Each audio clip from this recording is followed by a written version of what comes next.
I'm Keaton Fletcher, an assistant professor of industrial organizational psychology at Colorado State University. And I'm Mariana Arvon, an organizational psychologist who specializes in organization and talent development.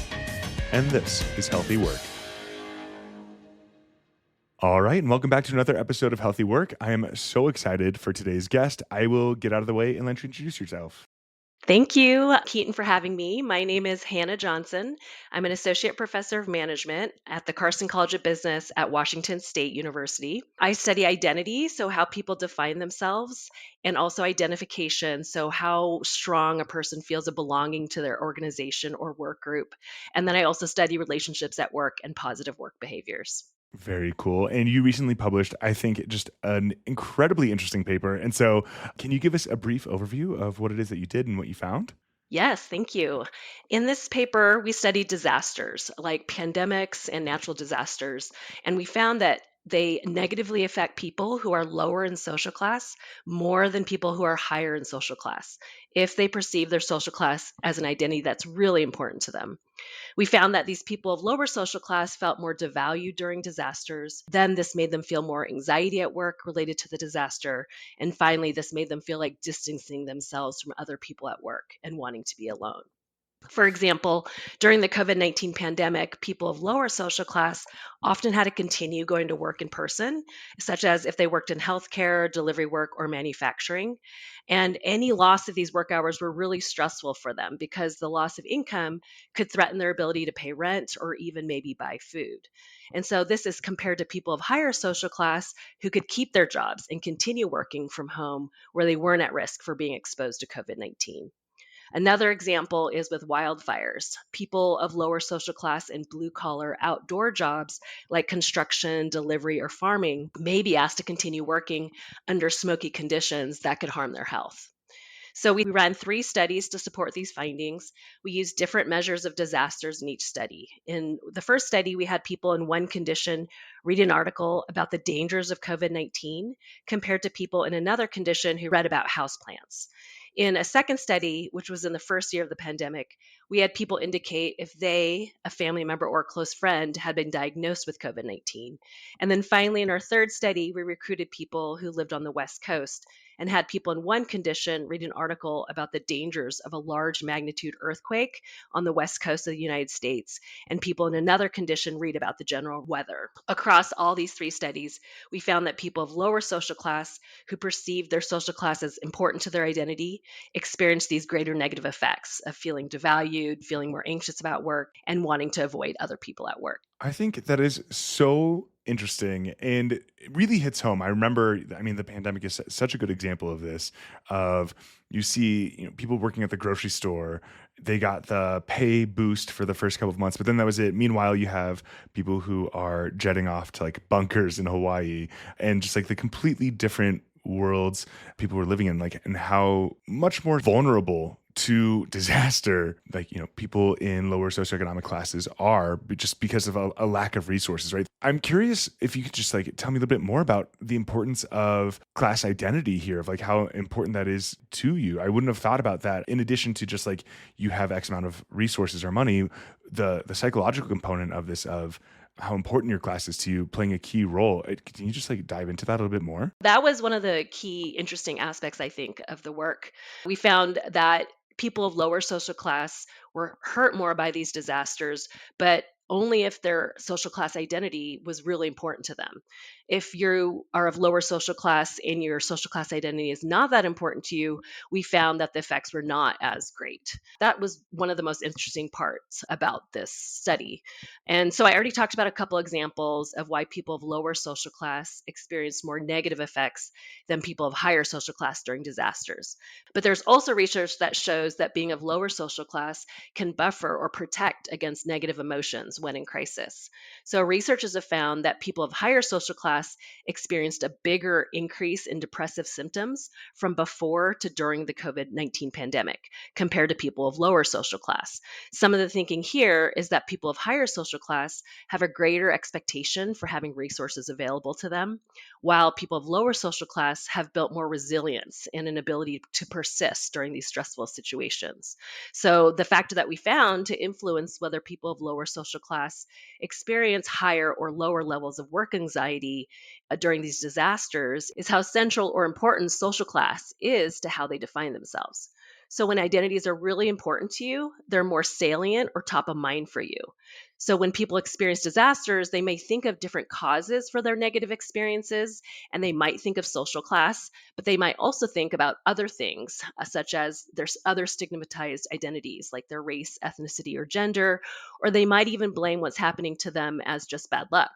So, if people of lower social class perceive their social class as really important to who they are, their social class is more likely to be salient in their minds. And so they're more likely to think that experiences like losing their job, being evicted, or being denied healthcare is because they are of lower social class. So, and another thing is that people of lower social class who don't perceive their social class as important to them are less likely to think the reason for their negative experiences is because of their social class. Finally, negative experiences to identities that are really important to you also hurt you more than if an identity is not very important to you.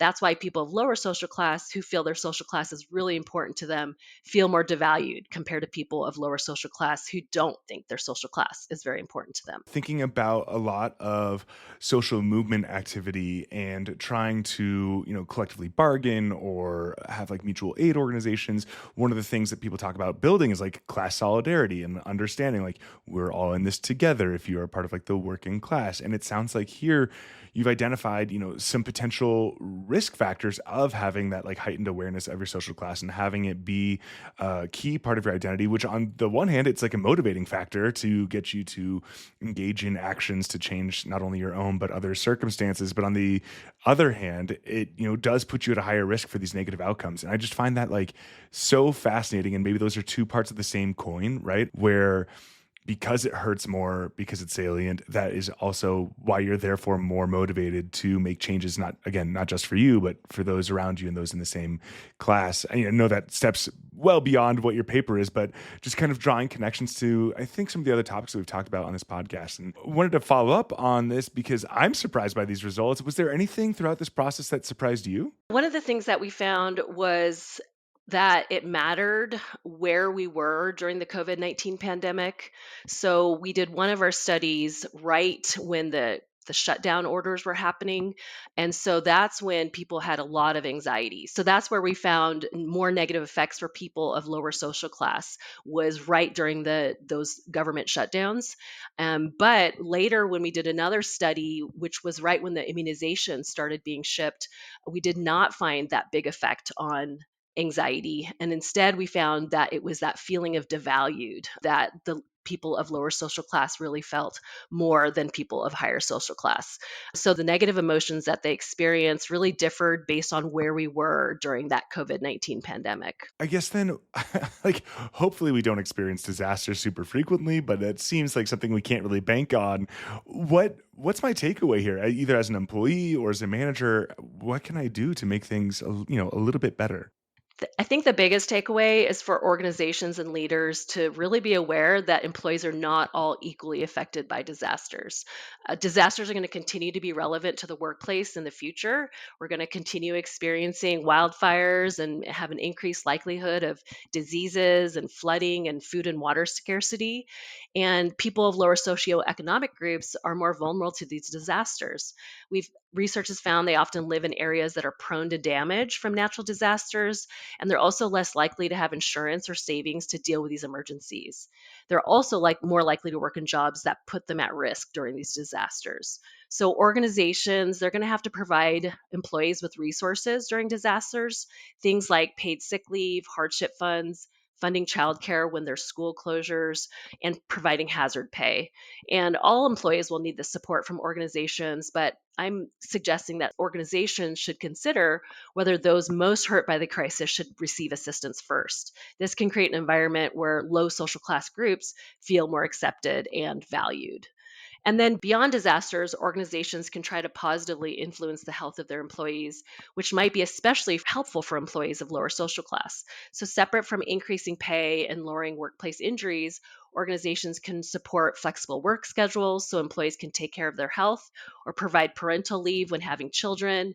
Employees of lower social class want these benefits, but they don't often receive them. I think that's so important to like keep in mind. One of the things that came to my mind as you were talking about this was like the Waffle House indicator, like during hurricanes of if the Waffle House is still open, it's probably not going to be that bad. But if Waffle House closes, like you're in for a rough hurricane, and like how bad that is that we have these certainly like low social class workers, right? I mean, I imagine you're not being paid a six-figure salary at Waffle House who are being forced to work right up until the threat of an imminent hurricane is so great that Waffle House decides to close. But certainly people in other organizations or with the flexibility to work remotely can get out of the line of fire of a hurricane. And so how can we make sure that the burdens of disasters are not born are not experienced primarily by those of lower social class, and what the role of organizations, not just governments, is in that. And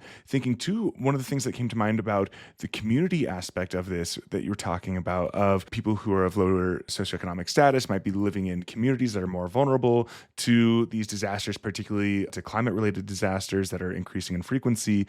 What's the role of organizations in, not just making sure that their own employees are taken care of during disasters, but that the communities that they are a key player in are protected from these disasters? Like, is it right to be a major employer in an environment, but only take care of your employees, not also the community? And what role can we sort of have organizations playing in shoring up these communities from potential disasters is something that also just came to mind. And again, well past what you talked about in your paper, and I recognize that. But I think, if we're here to dream, let's dream big.